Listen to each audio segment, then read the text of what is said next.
Hi there, how you going? Lovely, how are you? What made you want to write this book? Well, I wanted to write it because when I was younger and started going through all these issues, I didn't really have anything or anywhere to turn to. Social media wasn't really a thing when I was 14. And I just went off whatever, because when you go to the doctors when you're young, your doctors talk to your parents. They don't talk to you because you're young. Do you know what I mean? So you're underage. So they talk to your parents. So I'm just kind of sitting there not knowing what is anything. So this book is for all ages, especially the young generations that need help understanding. And it's exactly how I'm talking to you. I'm literally, this book is just how I talk normal. I'm no like mumbo jumbo with medical stuff. It's just so real. Yeah, I loved that. I'm actually the like health and sex editor for Ramona. And I have Oh, endometriosis perfect. myself. So like I Twinning. yeah, I loved this book with how like honest it was and how it wasn't, like you said, like full of medical terms that no one understands. And Yeah. How can I ask your opinion on what you thought of the pictures in there of the internal ultrasounds? Do you think that's helpful at all? I think it is. I think Yeah. even just like I said, like it's raw and it's honest and it's like I feel like when we're first diagnosed and we have no idea what we're getting into, it's like seeing these diagrams that are like, you know, it's two kind of perspectives where it can be like, this is really helpful and Yeah. it can also be like overwhelming where I think you've got a happy medium. Yeah. Yeah. Yes. Okay, good. I'm glad. What was for you like going through the process of getting diagnosed? Was it hard for you to finally get diagnosed? Did it take long to get diagnosed? I mean, I was diagnosed with PCOS when I was 15, because between 14 and 15, I had that big surgery. And so when I got diagnosed with endometriosis, it wasn't really a big deal to me because it still was under the same umbrella of, your ovaries are shit kind Yeah. of thing. So the pain didn't really get worse or better. It kind of just stuck together. So PCOS and endometriosis are like best friends. And then it did take me a long time to get diagnosed with it. I always got told by the doctors that I had what looked like endometriosis, but we'll just put you on another pill and we'll see. And I'm like, okay, I don't really know what's happening here, but that's whatever you say. Yeah, no, I completely understand. So like the pain for you was like the first red flag that you're kind of like, this probably isn't normal. Well, do you know what? When I was younger, before I was diagnosed with PCOS, I had a super high cholesterol. I was a chubbier kid. I had excess like facial hair and like really hairy, and just all the things that led to, PCOS and probably something else. But I was always told that I was just a fat kid. Like I went to a dietitian and got told that I was too fat for my height and all that. So I went on diet, then had to exercise and all that. So looking back, I see the signs in younger women straight away, and it's like I want to self-diagnose them. Yeah. And yeah, so probably getting my period really late was probably one of the big signs that something probably wasn't right. Because all my mum got her period when she was 8, and my sisters got their period when they were like 10, 12, and I got mine when I was like just turned 14. Yeah, I was around that as well. And I Yeah. always thought like going through high school, I was like someone who was like passing out from the pain and like bleeding Yeah. so much. And I was always just told like, oh, it's normal, you'll get over it. Yeah. Well, Yeah. I always saw my sisters like on the floor before I got my period, like dying from their period. And mum's like, oh, you'll know what this is one day. And I was like, oh God, I hope not, because that was just normal. So if you were in pain, you're on you just, oh, she's on a period, and it would just be Yeah. like brushed over. Yeah, exactly. It's so Yeah. annoying. Yeah. Before you got your diagnosis, did you have any idea about what endometriosis or PCOS was? I had no idea, not a single thing. I didn't even know how to say endometriosis. And PCOS, my mum has it, and so do my sisters. My sisters had to do IVF to have kids, but none of my siblings have had surgery or anything. The pill just worked for them. And my nan is the only one that has endometriosis. Oh wow. So yeah, so I got both. Oh, that's So as much as I love my nan, I was like, damn you. That's why at the front of my book, I dedicated my book to her. But then I also was like, it's kind of your fault I have yeah. it. I love that. how do you kind of deal with the fact that like you have this condition and there's no cure? It's very frustrating because it is never ending. But I also look at it like, you try and say that there is worse people out there, like with a cancer that cannot be cured, and you do have a time limit where. But then again, if you saw just recently that beautiful lady, I can't say her name off the top of my head. I can get it up there. She just died from having, and I was like, that has honestly shocked me because I have had a cyst burst at home a day after I came out of surgery. It had grown that quick, and I was like passing out. I was in agony, bleeding, and I was in so much pain. And I went to the emergency, and it took them 35 minutes to see me, even though I was screaming. And so something that's not curable. And I think it gets worse the older you get, because when I was younger, I didn't really have many issues, and each year it's just getting worse and worse and worse. Yeah, I completely agree. And I almost feel this like sense of guilt when I feel like I do get to that point where I need to go to the hospital, where I'm like, I don't want to be told that like I'm being dramatic. Like, I know, like when you go there and you say, I've got really bad pains, I've got endometriosis, and they'll be like, well, do you have any Panadol or Nurofen? And I just look at them like, my body doesn't know what, like, that's water to us. Like, that doesn't help us at all. And they say, well, have you tried it? It's like, it's almost insulting and embarrassing. Yeah, it's awful. And I think that's, again, like, that's the cause of a dangerous thing where it's like women in our situation and people with endometriosis in this situation have that like almost like second guessing themselves, where they're like, maybe it isn't that bad. Or it's almost like we're gaslit, like getting gaslit, because absolutely. And I feel like we play it down on social situations as well, like when you're in a lot of pain and not many people understand. So you're like, I'll just go to this event and I'll do that, and they'll be like, oh, you look so unhappy, and it's like, I'm just a bit sore. And whenever you say endometriosis, people just go, period. Oh, like, are you due? And I'm like, I haven't had a period in years, because I've just bleed whenever, even on the pill, it's randomly arrives unannounced all the time. So and have you ever had the comparison of like, oh, you were fine yesterday? All the time.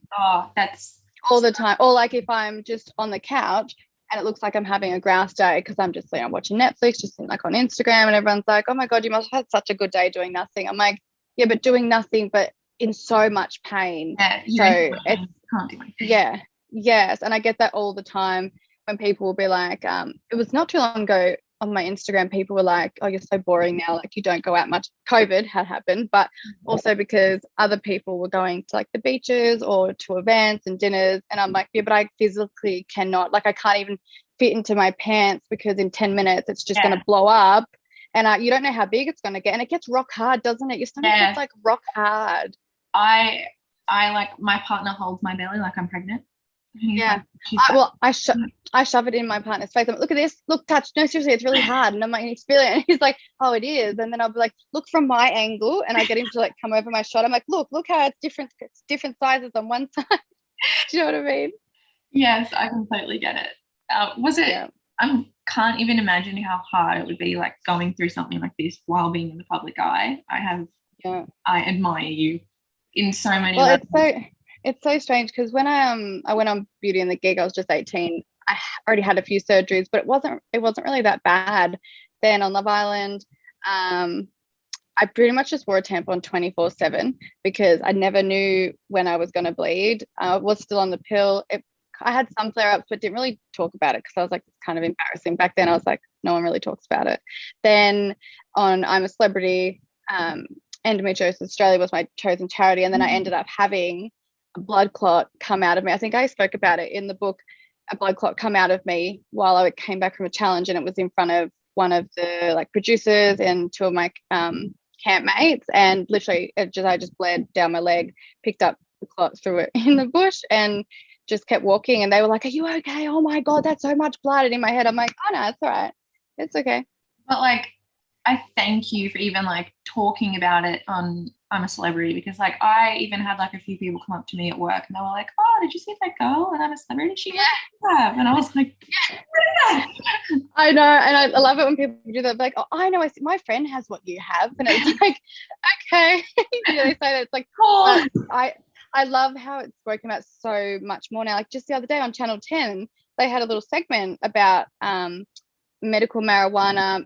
It's a tested, I don't know if it was THC or the CBD oil to try and not cure but help pain management. And I was like, this was just on Channel 10 at like 6 o'clock at night. I'm like, this is awesome. Like, this is so good. It's so great. And I think social media, like you said, has been such a game changer. Even like when I was going through what I was going through before to get diagnosed, like it took me being like, oh, I've read some things online and it kind of sounds like maybe that could be me. Yeah. I think. And do you find that you were dismissed by a few doctors that were male more than female? Yeah. Yeah. I find that's very common. It took me to get diagnosed because I had a male gynecologist at the time to beg him to do the surgery, where I could be like, okay, can you do this surgery for me? And if you don't find anything, then that's fine. I can just keep going and be like, okay, it's not this. I can scratch it off the list. And like, yeah, we can do it, but I don't think you're going to find anything. And after we had the surgery, he was like, yeah, it was like everything.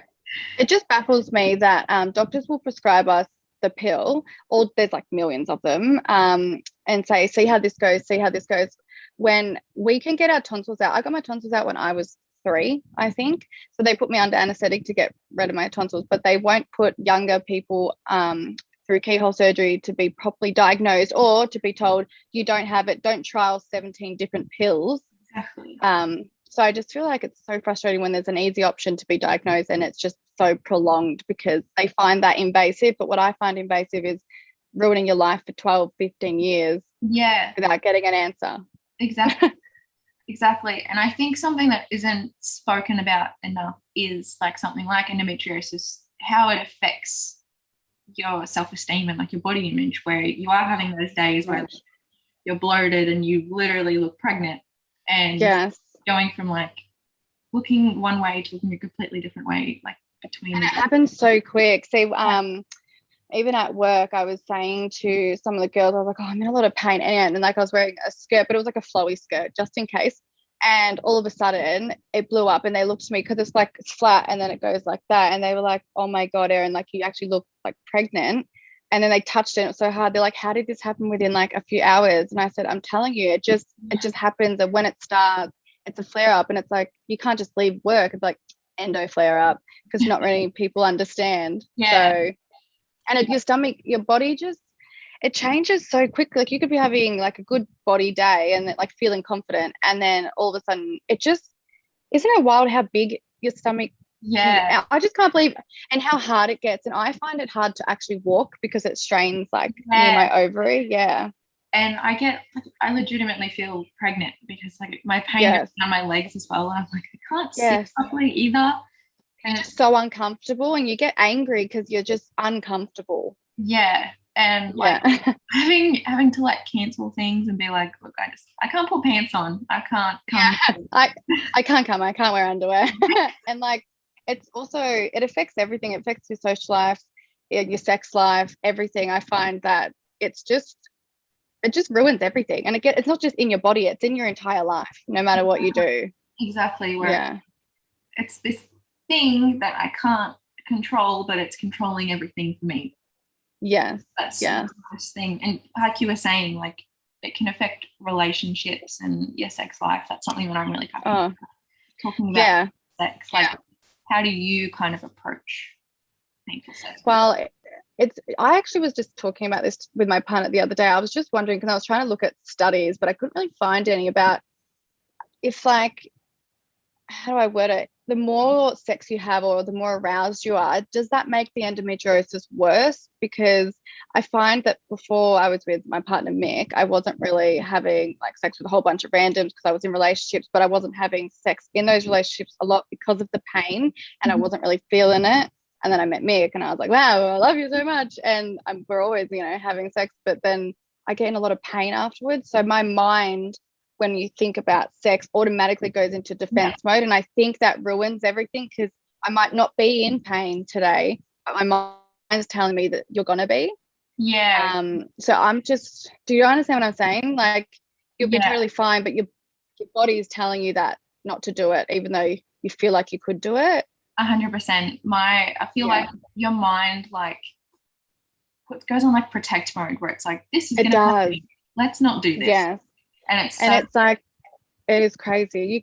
I think just being honest with, we'll see, Mick's really learned everything, my partner, firsthand, because at the start I wasn't actually that bad with all of this, and then it got worse. And if it hadn't been him seeing like a cyst birth and me on the floor in the bathroom like bleeding to death, and all the surgeries and being there and all the pain actually, and seeing my stomach, he wouldn't really understand. But then again, not many people do, and it's just, there's other ways to like, sexually arouse your partner, and both vice versa. But at the end of the day, if you don't have someone that understands you, it's just gonna be a whole bunch of frustration, because we end up having sex in pain just because that's what we think will keep the relationship going. Yeah. Do you think some women would do that? Because I was doing that in past relationships, and I would be in so much pain. Of course. And it's like I'm the biggest advocate for like sex doesn't have to be penetration, because that's my absolutely curve where it's like, and my partner's so understanding where it's like, I don't want to put you in just to have sex one way. Yeah. Have sex other ways. And I think that's what I mean. There's so many different ways, and if you can be adventurous and try different things, and also like it doesn't just have to be you that's been getting pleasure. You can also just pleasure your partner. But I totally agree. And that's also like a taboo subject that some people don't like talking about. But I'm like, but it's the honest truth, because I've had people comment on some of my photos, mainly like men, be like, oh, how does your partner go? Because if I upload a photo of my stomach or something with the endo flare up, and they'll be like, oh, how's your sex life? I bet he's having a terrible time, and things like that. And it's like, so what, we are put on earth just to have sex, are we? So we're just here for you. Yeah, literally. Even talking about like male specialists, I've been to like a pain specialist being like, okay, like I can't control my pain at all, I can't have sex, I can't do this, that and the other. And my partner was in the room, and the specialist did not look at me, just looked at my partner and was like, that must be really hard for you. And I was like, I would have flipped tables. I was like, this isn't gonna work out, actually. You're like, I'm gonna leave. Okay, you two stay here and have a great conversation. I'll just step out. Grateful enough my partner was like, this isn't about me, actually.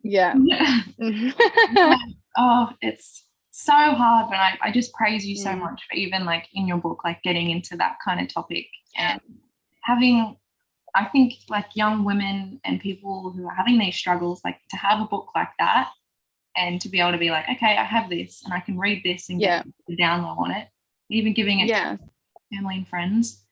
It's just, it'll be so useful, I think. And I also wanted to like make it friendly for everyone to read, like males and females and everyone in the world, because I think it's a book that I wanted not to be like a help book. Like I don't want it to come across like, dude, I can help you, we're going to be okay, everything's going to be like easy breezy, rainbows and butterflies. Like it's not, it's actually really shit.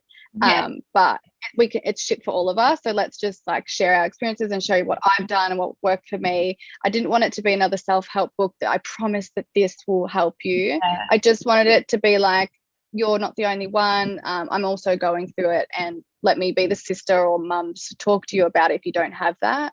That's what I felt where I was reading it, and I was like, this is like the kind of talk that I feel like I get from my big sister if she had to be saying going on, which I really liked, where it was like, I get what you mean, where I can read some things and it's like, you're saying you can cure endometriosis with a change of diet, where it's like, yes, or I know so many people come to me and say, have you tried a diet change and this and that, and I said, so I feel like I've seen that many specialists that if that was something that would work for me, they would have recommended it from the very beginning.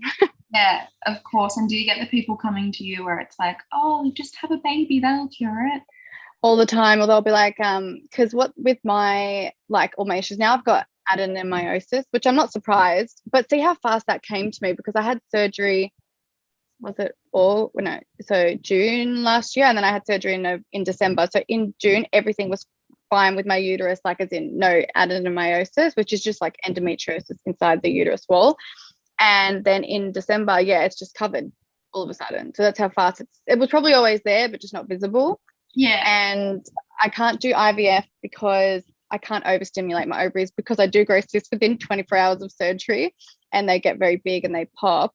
So that's out of the question. And then they're now thinking of removing my uterus. I wouldn't be able to bear a child. But it's like when women, it's mainly women, say, oh, there's other ways, like you can adopt, you can have a surrogate. And I'm like, but why why is everyone going to the ends of the earth to help us have children but won't help you be pain-free? If I turned around and said, I want a baby tomorrow, I would have about 19 different specialists on the go to make it happen.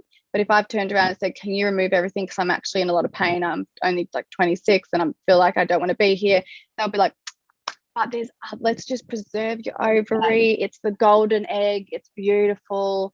Do you know what I mean? And it just drives me insane. I completely get it. Where like, and you're the first person that I've kind of noticed where you've had like a lot of surgeries, where I've had not as many as you, but I've had a lot where they're like, you should really wait it out between surgeries, you know, that really decreases your fertility. And it's like, I'm not getting out of bed most days. I need surgery to at least help my pain a little bit. And I don't understand why that's even a subject for, like, when they don't focus on the actual thing. Like, if I was going in for a nose job, they're not going to say anything about getting breast implants or my toes removed or horns added to. Like, that's what they're focused on. But when you go in there for a cyst removal or something, they're like, we'll be so careful just in case you want to have a baby. Where nowhere did I mention I wanted children or anything like that, but that's their concern. Yep.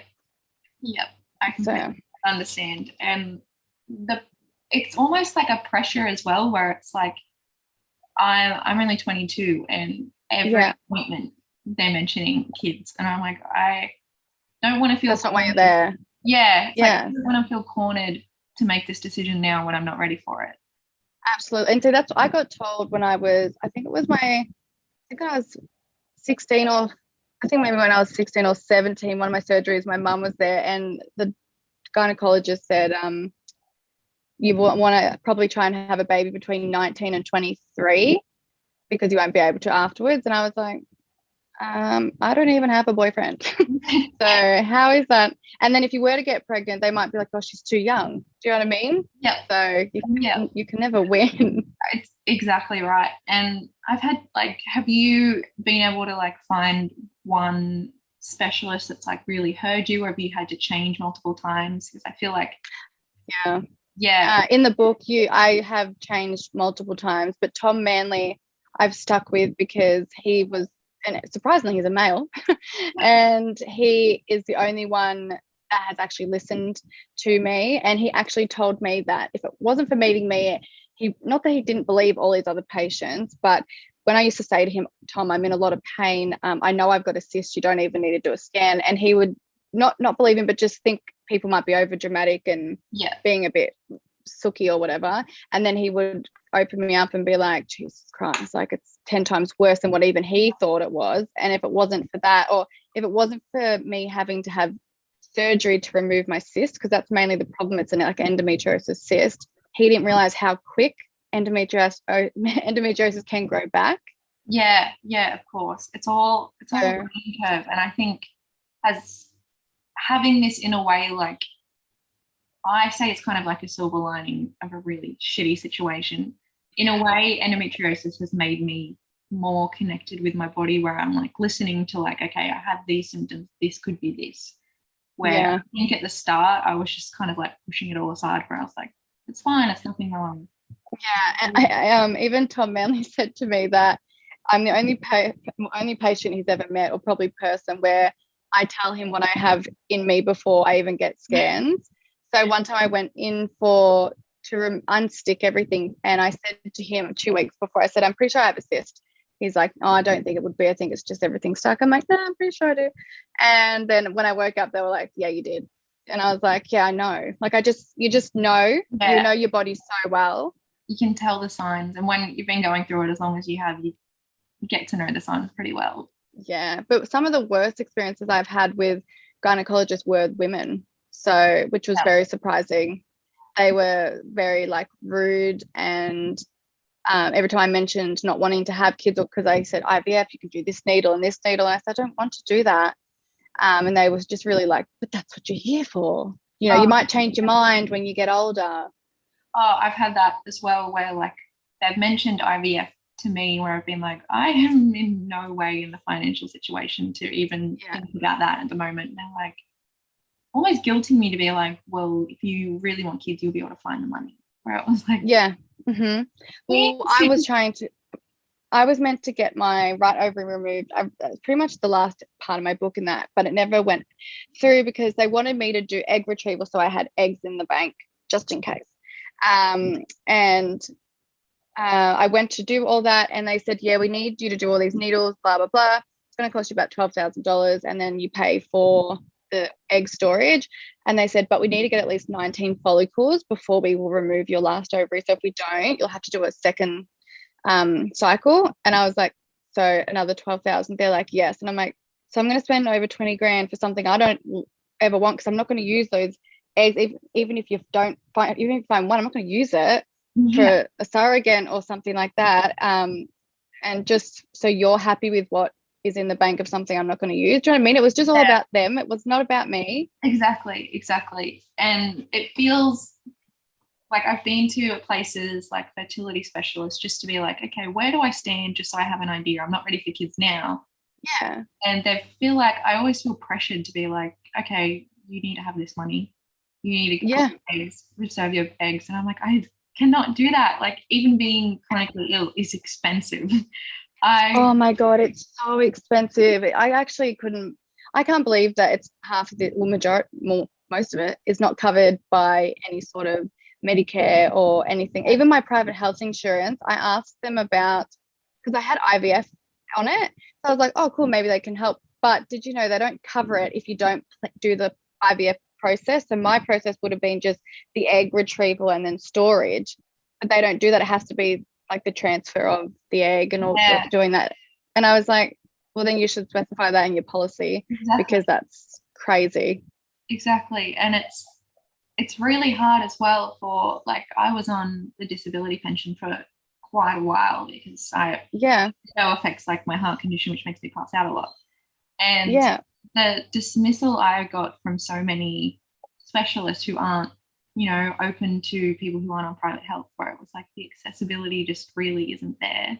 And that's something. And they know that, and they know that you shouldn't wait. So say you have like a 10 centimeter cyst that could burst, but you can't afford to go to private health insurance. But they know that waiting is bad, and they still make you wait. That really baffles me. I actually had, when I was with my mum, I was younger, so I didn't have my own. Mum only had like the cheapest part of private health insurance because she was a single mum of 4. Yeah. And we had a surgeon, Michael Carter, I think his name was, and he was in the public sector, but it was going to cost like $7,000. And he saw that we were at our wit's end, and it was really dangerous, and I was really young, so he did it in the public hospital for me for free, which was really good for him. Yeah, of course. It's just like you said, like the waiting game is just, it's so hard. And even like waiting between those surgeries where you're like, I feel like something's wrong, and then you get questioned where it's like, I don't think it's come back that quick. Yeah. And it's and recovery time after surgery. So last year when I had two surgeries at the start of the year, I recovered 4 days after. It was brilliant. I was back up, lived my best life, obviously in pain a couple of weeks later. But then this surgery that I had in December, from the moment I opened my eyes, it was the worst recovery I've ever had. And everything is all stuck again together. I knew something was wrong immediately. So you can never know how much time you're going to have to take off work. You say, yeah, I can come back in a week.